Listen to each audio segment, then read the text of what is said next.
Howdy neighbor, how is your garden growing? My garden, well, it's about to get really cold here. Cannot believe how cold we've gotten so early this year, which means we need to talk about cold weather prep, freezing temperature prep for your garden.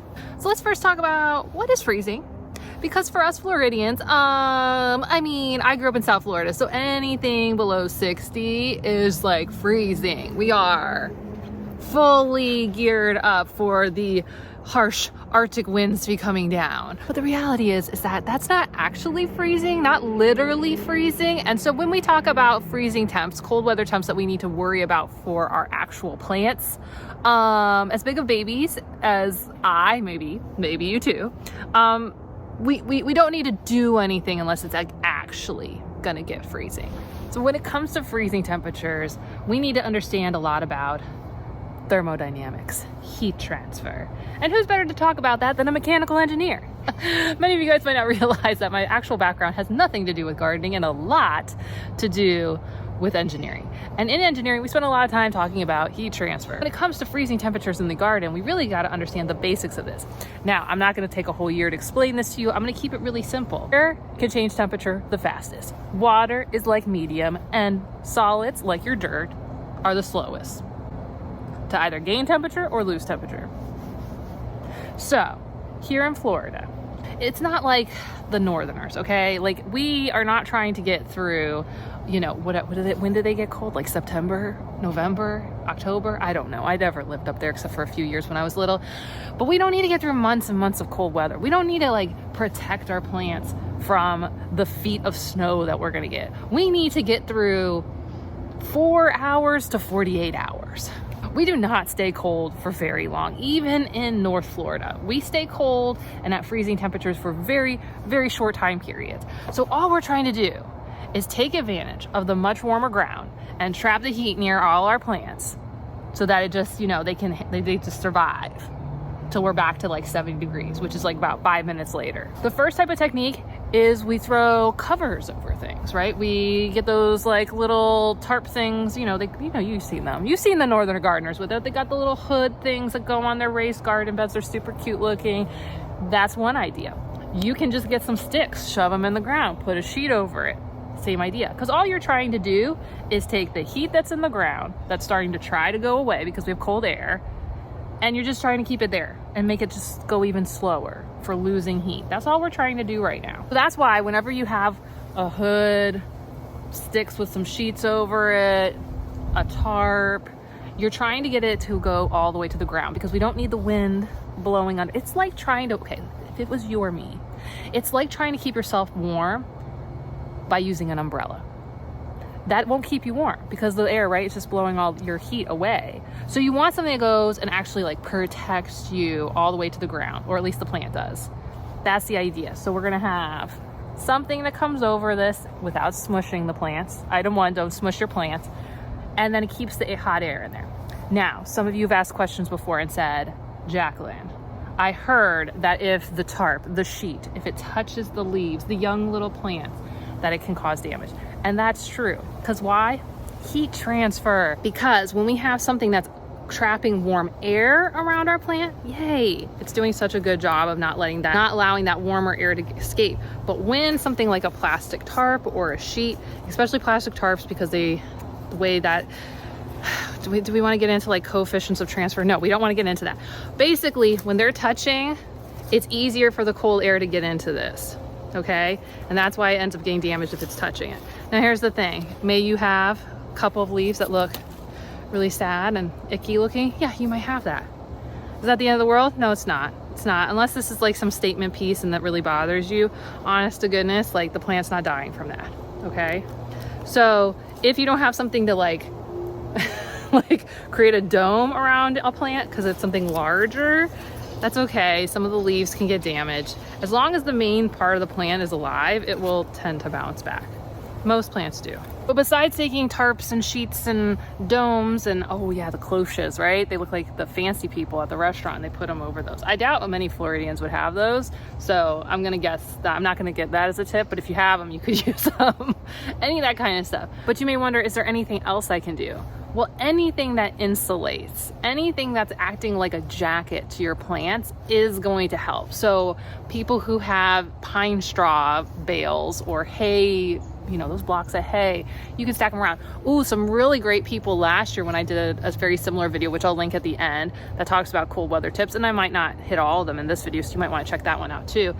The thing is they talked about using oak logs. So giant oak logs or oak stumps, putting those near key plants. Other people talked about taking little, another person mentioned that they put in a stove, they let it heat up during the day, and then it had like, you know, the charcoal was still hot during the night, and they just put that underneath the canopy of one of their larger fruiting trees, and that helped out. So anything that's gonna provide warmth to the plant, that's it. Because providing warmth is key once we're hitting freezing temperatures, especially if you have plants that are herbaceous. Providing heat or trapping heat that already exists in the ground is the key to getting through cold temps. That's the key. Why is it that it's a really big problem for plants? And let's talk about the biggest babies when it comes to cold: bananas and papayas. So why will they be the biggest babies? So of course, tropical plants aren't gonna like freezing temperatures. They like the tropics, and we are not the tropics. We are the subtropics. We're very close to the tropics, but we are still technically the subtropics, which means we get freezing temperatures. And these plants do not do well. And the reason, and it has to do a lot with like why many of the plants don't do well, is because they're full of water.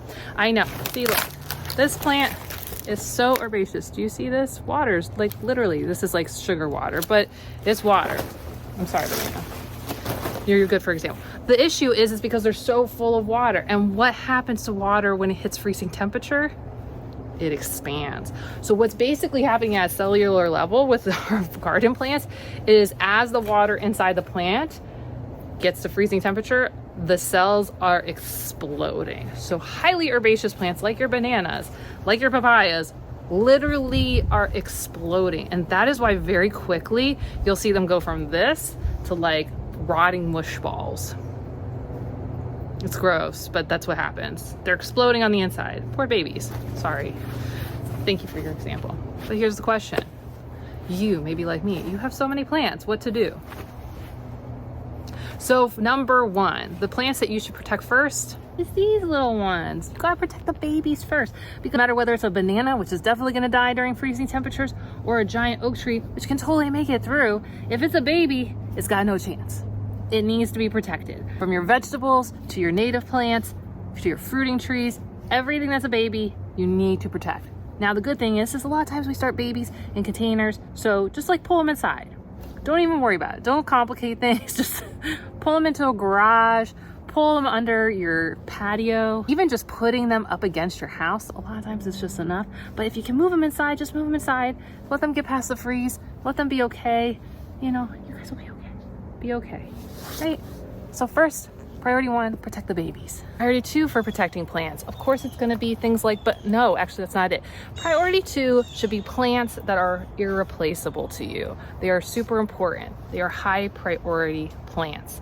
That could mean a lot of different things. If your priority in your garden is to grow food, who is your biggest producer of food for you? There's a special type of flower, maybe you grow roses. Protect your roses. But if they're all important to you and you're like, Jacqueline, I need some help after the baby plants. Okay, item two is focus on herbaceous tropicals. Tropical plants tend not to be able to handle any amount of freezing temperature, and your herbaceous types really, just the way that they are, cannot handle it. So bananas, papayas are priority number one. Then once you get into more like your jackfruits, your mangoes, stuff like that, then you're gonna have to like, they also giant trees, so you gotta think through that too. But you're gonna have to prioritize and pick which ones, but take advantage of things if they are larger trees. Take advantage of the fact that they do have small canopies and that maybe you can trap some heat under them or add a heat source below them. Priority number three, you're gonna do your warm weather crops. If you still have warm weather crops, my zone 10s, right? You got tomatoes, you got peppers, or maybe my zone 9s, maybe they're continuing on, they're doing a really good job.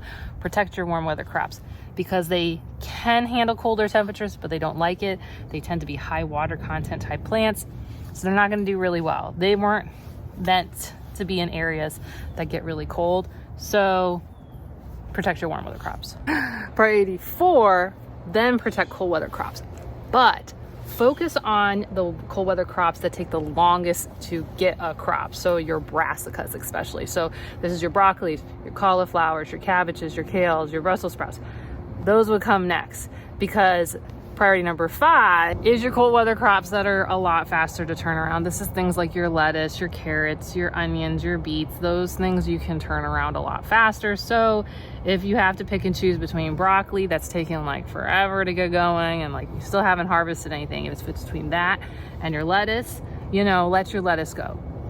Unless lettuce is way more important to you. That's what I said earlier, right? Prioritize based on like, if you eat 2 little bits of broccoli in a year and you eat lots of lettuce, then, you know, of course protect your lettuce. But if it has to do, if all things are equal, then protect your lettuce after your brassicas. But Jacqueline, you haven't said anything about native plants. You are all about native plants. Why haven't you tried protecting the native plants? I am all about the native plants. But the cool thing about native plants is if they're within their natural range, they can handle whatever temperature your natural range gets. So like, don't worry about it. I know. I love firebush too, but I mean, I've shown it. These things naturally will die all the way back to the ground up in North Florida and then come back. So you don't need to protect them unless it's back to priority 1, they're baby plants. Even native baby plants aren't going to survive a freeze. So anything that's really well established, I mean, like this, they're used to this. It used to get a lot colder in Florida than it does these days. So like, they're fine. But what about the caterpillars? I know there's a bunch of you who are doing butterfly gardening. And of course there's caterpillar stills, especially if you're doing things like using tropical milkweed. Shouldn't be doing that. And so you might have caterpillars. Now here's the thing. This isn't dying back. If you look at the native milkweed, this is what it looks like right now. It's super cute. Thanks for asking.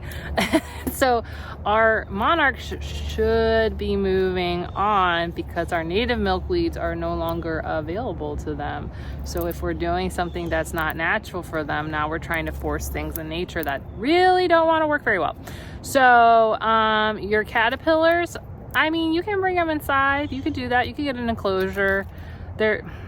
That's a long, complicated topic, which is not the point of this video. But honestly, short answer is if you're really passionate about your caterpillars, feel free to grab a bunch of leaves, take them inside and put them in an enclosure. I will tell you that that can create challenges for the caterpillars in the long run, but it's okay. Like, it's not the end of the world, but it's not a great thing to do either. Okay, but native milkweeds, I mean, by this point, they're setting seed and they are doing this. So everyone with tropical milkweed, if you haven't, let this also be a reminder to cut it back to the ground because your monarchs should have moved on. They shouldn't be laying eggs and having caterpillars now. Okay. And most other butterflies aren't doing it either. We've been hitting cool enough temperatures that while you're still seeing butterflies around and they may be staying in the area, and that's why it's still important to have nectar sources for them, they should not be laying eggs. Okay. So protect them if you'd like, but you don't need to. That's how nature works. So now let's jump into tips and questions from you guys about what to do when there's freezing temps on the horizon. So first up is Reliconade. They did an experiment they had 6 large banana plants and they took a bunch of oak logs. They put it under one of their bananas. Banana survived. All the other ones died with damage. I also mentioned that if these logs are aged or they've had time to absorb moisture, get all the good things inside of them, that they can really be great, easy, cheap ways to heat up plants without a lot of work. And if they break down long term, they're fertilizer. Great tip. Similarly, Sonia also mentioned that when it came to her orchids, I have orchids, I know a bunch of you guys have orchids, she moved them under her oak tree. They all did fantastic, survived great. So definitely take advantage of things like oaks and large trees in your area. They can, if you have to move plants and you can't move them inside, oaks are great for retaining heat. John gave an extra bonus tip. If once we get past this cold snap, if any of your plants actually did really, really well, make sure to save the seeds because that means they're even more resilient to your area with the highest of high temperatures you get to the coldest of cold temperatures. Another tip from Marty is that if you have hoses and you're hitting freezing temps, make sure you empty out the water in your hoses because just like your plants have cells that can explode, your hoses can too. And I feel like this is a thing we would never think about here, but like let our Texas friends remind us because they had all those burst pipes when they had that cold snap and we just don't have to think about these things very often. Heather was the one who had the charcoal stove. I probably didn't represent it very well, but Heather had a charcoal stove that she burned during the day and then she took the charcoal stove once it was put out, but coals were still hot, and let that go ahead and heat up her tropical trees. Chat Rhina was asking questions about houseplants. I know here in Florida, so many of us have houseplants in pots and in our yards. So houseplants, at the end of the day, the majority of those are tropical plants. So my tip would have to be, you're gonna treat them like tropical plants. So if you can move them, get them in the house, get them close to the house, those will definitely do a lot better there than away from the house because they're just tropical at the end of the day. Melissa B mentioned, though, if you're going to bring them in the house, you may find out how many bugs are in them. So beware bringing them in your house for extended periods because bugs. This is why I have a rule of nature stays outside. Okay, now I'm going to get to this question because this came up a lot last year, is about the citrus farmers and the strawberry farmers running sprinklers, because in the video I'm going to link at the end where there's a lot more tips and a lot more detail going into where to move things and what positions and planting stuff in the future. I'll link that one at the end. But the question was, is that, and in that video I talked about, you want to add water, but don't add water too close to the freeze because then you can cause frost damage and freeze damage. And then I got into a thermodynamic explanation. So I will put that at the end for you to check out. But the question was, that doesn't seem to be what the citrus growers and the strawberry growers are doing in Central Florida. So, because citrus and strawberries is a huge industry, and my background is from a company that specifically dealt with orange juice, I have some awareness and knowledge of what happens in the citrus groves, especially during freeze, because there's always a big hoopla when it comes to it. So the thing they're doing is not what people are doing in their yards. So in people's yards, people should be adding water 48 hours out, because moist earth, aka moist solids, take longer to lose their heat than dry dirt. But if it's oversaturated, if there's too much water in the ground, then you could get frost, and that would be bad. That's why you have to do it far enough out. Now, when it comes to the citrus growers and strawberry growers, it has to do with they are using the water temperature to not allow the temperature to get cold enough. So basically what they do is they're just running the sprinklers constantly. So the water in the ground is somewhere around in the 60-degree range. And so what they're doing is they're pushing 60-degree water onto their plants constantly to keep the temperature up. They're not like what you and I are gonna do, which is run what some people have understood to do in their own yards, which is they run their sprinklers right before the freeze so that like a frost crust happens. They're running their sprinklers constantly in the agricultural areas, and that's so they can just keep everything warmer. So unless you're gonna run your sprinklers for like 48 hours straight, and that's not a good use of water. They do it because it's a lot of money tied up. You and I, like, if we lose $10 worth of crops, it's not the end of the year. If we don't have a good orange harvest this year, it's like, Next question was about papaya trees, because they're tall and they're like giant sticks in the ground and they're so easy to blow over. And if we have frost, I mean, like, it's a lot of area to cover. Bananas are more compact and lower to the ground, and it's easier to keep the temperature close to them. But papayas, so someone was asking for some tips. I don't have good tips. I rarely hit freezing temperatures, if at all. So I just kind of let mine do my thing. So the things you could do is try to keep the base warm. You could try to get a tarp that goes up and over your 15-foot tall papaya. That might not be very realistic. The good thing about papayas, so let me give you the dose of reality. The good thing about papayas is they grow very fast. So it may not be worth it to put all the effort to trying to protect it as much as it is to just have seeds ready or seedlings available so that you can just get started once it gets warm again. Honestly, they're like giant. It's like saying I have a giant lettuce plant, I'm gonna try to get something up and over it. Like, maybe you just let it go. Papayas grow pretty fast. Yeah, that's my 2 cents. The thing is that I rarely hit freezing right here in St. Pete. So my question to you is what are your best tips for surviving the freeze? Go ahead and put those in the comments down below. And while you wait and consider what you're gonna do to prep, go ahead and check out this video. I give way more tips, I give way more theory, and it happens in less than 15 minutes. So check that out so that you can get all the tips so that you can maintain the garden of your dreams. Okay, I'll see you soon. Bye.